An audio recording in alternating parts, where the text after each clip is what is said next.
Welcome everyone. Today we are going to walk through one of the most common electrolyte disturbances you will encounter in clinical practice: hypokalemia. We will cover the physiology, the causes, how to work it up, and most importantly, how to manage it safely. Let's get started. Before we dive into the fascinating world of potassium, please take a moment to read this important disclaimer. This entire presentation is designed purely for medical education. It is not intended to provide medical advice or guide patient care decisions. Always consult official guidelines and your supervising physicians for clinical practice. With that important clarification out of the way, let's move on to what we'll be learning today. Here are our learning objectives for today. By the end of this lecture, you should be able to define hypokalemia and understand the fundamentals of potassium homeostasis. You will learn to classify the causes into three main categories based on the underlying mechanism. We will go over the clinical presentation, including the classic electrocardiogram findings. Then, we will master a systematic diagnostic approach built on two key questions. Critically, you will learn to distinguish between a true body deficit and a simple cellular shift, because this distinction fundamentally changes how you treat the patient. And finally, we will cover the pitfalls that can trip you up. Let's dive in. Let's start with the fundamentals of potassium homeostasis. Potassium is the most abundant intracellular cation in the body, with about 98% of your total body potassium locked away inside cells. Only a tiny fraction, about 2%, is in the extracellular fluid, and that is what we measure in the blood, with a normal range of 3.5 to 5.2 milliequivalents per liter. This enormous gradient between the inside and outside of cells is maintained by the sodium-potassium pump, which actively pushes potassium into cells and sodium out. On a daily basis, we take in roughly 40 to 120 milliequivalents of potassium through our diet, and the kidneys are the main exit route. Importantly, when the body senses depletion, the kidneys can dramatically reduce potassium excretion to conserve it. This is a key concept for understanding the diagnostic workup later. Now, let's explore the three main ways hypokalemia can develop. So why does hypokalemia happen? There are really only three mechanisms, and understanding them is the foundation for everything else. First, potassium can shift from the extracellular space into cells. This is called a transcellular shift. The total amount of potassium in the body is actually normal, but it is hiding inside the cells, so the serum level drops. Second, and this is the most common scenario, potassium can be genuinely lost from the body, either through the kidneys or through the gastrointestinal tract. Third, inadequate dietary intake can contribute, but on its own, it is almost never enough to cause significant hypokalemia because the kidneys are remarkably good at holding onto potassium when they need to. In practice, decreased intake usually just makes things worse when another mechanism is already at play, like diuretic use. Let's look at the first mechanism in more detail. Let's look at the first mechanism, the transcellular shift. This is where potassium moves from the blood into cells, making the serum level drop even though the total body potassium is normal. Insulin is a major driver here. It directly activates the sodium-potassium pump, pushing potassium into cells. This is why patients being treated for diabetic ketoacidosis can develop severe hypokalemia.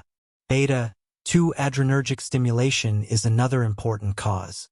This can happen endogenously during acute stress like a heart attack or with medications like albuterol.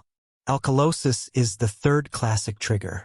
When the blood becomes too alkaline, hydrogen ions leave cells, and potassium moves in to maintain electrical balance. Now, here is a critical teaching point. In all of these scenarios, the total amount of potassium in the body is normal. It is just in the wrong compartment. This means if you aggressively replace potassium, you risk dangerous rebound hyperkalemia when the underlying cause resolves and all that potassium floods back out of the cells. So the rule is treat cautiously. Now let's talk about the second and most common mechanism, genuine potassium loss through the kidneys. The number one culprit here is diuretics. Both loop diuretics and thiazides increase the delivery of sodium to the distal parts of the nephron, and when more sodium arrives there, more potassium gets secreted in exchange. Interestingly, thiazides tend to cause more hypokalemia than loop diuretics. Hyperaldosteronism is another major cause. Aldosterone acts on the collecting duct to ramp up potassium secretion. This can be primary, like in Conn syndrome, or secondary, as seen with volume depletion.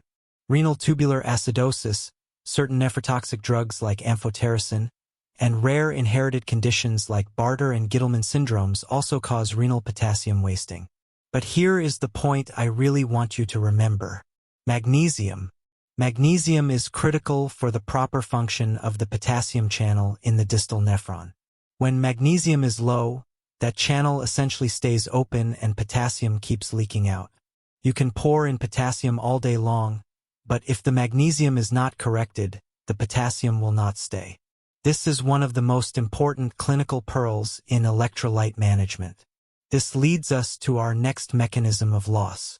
The third mechanism is gastrointestinal loss. Diarrhea is the most common non-renal cause of hypokalemia globally. Stool is rich in potassium, so any condition causing significant diarrhea, whether infectious, inflammatory bowel disease, or chronic laxative abuse, can lead to substantial depletion. Now, let me share one of my favorite teaching points, the vomiting paradox. When a patient is vomiting, you might think they are losing potassium in the vomit. But actually, gastric fluid contains very little potassium. So where does the potassium go? Here is what happens. Vomiting causes loss of hydrochloric acid from the stomach, which creates a metabolic alkalosis. The alkalosis drives potassium into cells. At the same time, the patient becomes volume depleted, which triggers the renin-angiotensin-aldosterone system. The resulting secondary hyperaldosteronism causes the kidneys to excrete potassium. So the bottom line is, with vomiting, the potassium is lost through the kidneys, not the stomach. This is a classic board question and a critical concept for clinical practice. Now, let's consider how these losses present clinically. How does hypokalemia present clinically? The truth is, mild hypokalemia is often silent. Patients with levels between 3.0 and 3.5 may have no symptoms at all. As the potassium drops into the moderate range between 2.5 and 3.0, you start seeing muscle weakness, fatigue, cramping, and constipation from smooth muscle dysfunction. When it gets severe below 2.5, things become dangerous. Patients can develop profound generalized weakness, even ascending paralysis. Rhabdomyolysis with acute kidney injury can occur. The gut can shut down, causing ileus. And chronically low potassium can damage the kidney's ability to concentrate urine, leading to polyuria and polydipsia. Now, the electrocardiogram. Electrocardiogram changes occur progressively and simultaneously rather than in strict sequential order, and serum potassium levels do not reliably correlate to specific electrocardiogram findings. First, you see flattening of the T wave. Next comes the hallmark finding, the prominent U wave, which is a small extra deflection after the T wave. Then ST segment depression appears. This represents delayed repolarization of the Purkinje fibers. In severe cases, the risk of life-threatening ventricular arrhythmias rises significantly. And one more critical point. Hypokalemia dramatically increases the risk of digoxin toxicity. If your patient is on digoxin, correcting the potassium is urgent. Now, how do we figure out the cause? Now let's talk about the workup. In many cases, the cause is obvious from the history. The patient is on a thiazide, or they have been having severe diarrhea.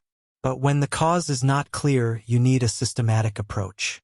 And that approach is built on two fundamental questions. Question 1. Are the kidneys holding on to potassium or letting it go? This is assessed by measuring urinary potassium excretion. If the kidneys are appropriately conserving potassium, the problem is somewhere else, like the gut or a cellular shift. If the kidneys are wasting potassium, then the kidney itself is part of the problem. Question 2. What is the acid-base status? This is incredibly helpful because many causes of hypokalemia travel with a specific acid-base disturbance. Metabolic alkalosis points you toward vomiting, diuretics, or hyperaldosteronism. Metabolic acidosis points you toward diarrhea or renal tubular acidosis. By answering just these two questions, you can narrow your differential dramatically. Let's see how we apply this framework. Let's put this framework into practice. The most practical first step is to get a spot urine potassium to creatinine ratio. This is easier and faster than a 24-hour urine collection. If the ratio is below 13 milliequivalents per gram of creatinine, the kidneys are doing their job and conserving potassium. That means the problem is either a cellular shift or a gastrointestinal loss. If the ratio is above 13, the kidneys are inappropriately wasting potassium, and you need to figure out why. Now layer on the acid-base status. If the urine potassium is low and the acid-base is normal, think about a cellular shift.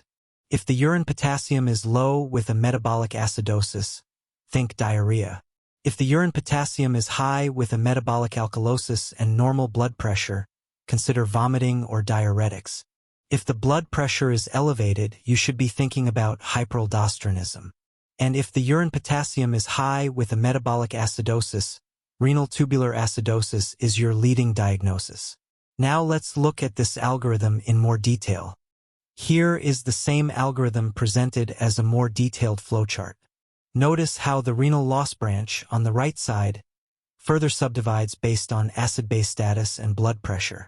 When you have renal potassium wasting with a metabolic acidosis, think renal tubular acidosis or diabetic ketoacidosis. When you have renal wasting with a metabolic alkalosis and high blood pressure, consider hyperaldosteronism or Little syndrome. And when you have renal wasting with alkalosis but normal blood pressure, the differential includes vomiting, diuretics, and the inherited tubulopathies like Bartter and Gittleman syndromes. Take a moment to study this flowchart. It is your roadmap for the diagnostic workup of any patient with unexplained hypokalemia. Now let's move on to treatment. Now we arrive at treatment. The first and most important question is this a true deficit or is this a shift? For a cellular shift, treat the underlying cause and replace potassium only cautiously. But for a true deficit, which is what this slide focuses on, here is how to manage it safely. As you can see in the top left, rule number 1, check the magnesium. Hypomagnesemia and hypokalemia frequently coexist, especially in patients on diuretics. If the magnesium is low, you must correct it first, or your potassium repletion will simply not work. For the repletion itself, as shown in the top right, the oral route is preferred whenever possible. Potassium chloride is the standard formulation.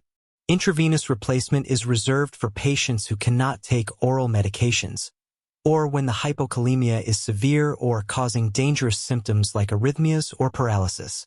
For chronic management, consider potassium-sparing diuretics like spironolactone or amiloride. And now the critical safety rule highlighted in red at the bottom right. Never, ever mix your intravenous potassium in a dextrose solution. The dextrose will trigger insulin release, and the insulin will push potassium right back into the cells, making the hypokalemia worse. Always use normal saline. Let's distill some high-yield clinical pearls and common pitfalls. On the left, the pearls. First, the deficit rule. For every 0.3 milliequivalent per liter drop in serum potassium, expect roughly a 100 milliequivalent total body deficit.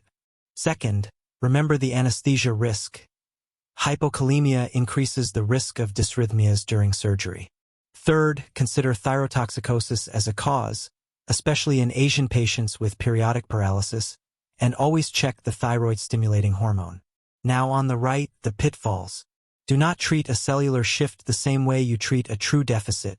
You risk dangerous rebound hyperkalemia. Never use dextrose-containing fluids for intravenous potassium repletion, as the insulin response will worsen the hypokalemia. And finally, do not just replace the potassium and walk away. Always look for and treat the underlying cause, or the hypokalemia will come right back. And that brings us to the end of our lecture on hypokalemia. I hope this has given you a solid framework for understanding, diagnosing, and managing this common electrolyte disturbance. But remember, this was a focused overview. I strongly encourage you to go back and read the full guidelines and recommendations. You will find a complete list of references in the video description below.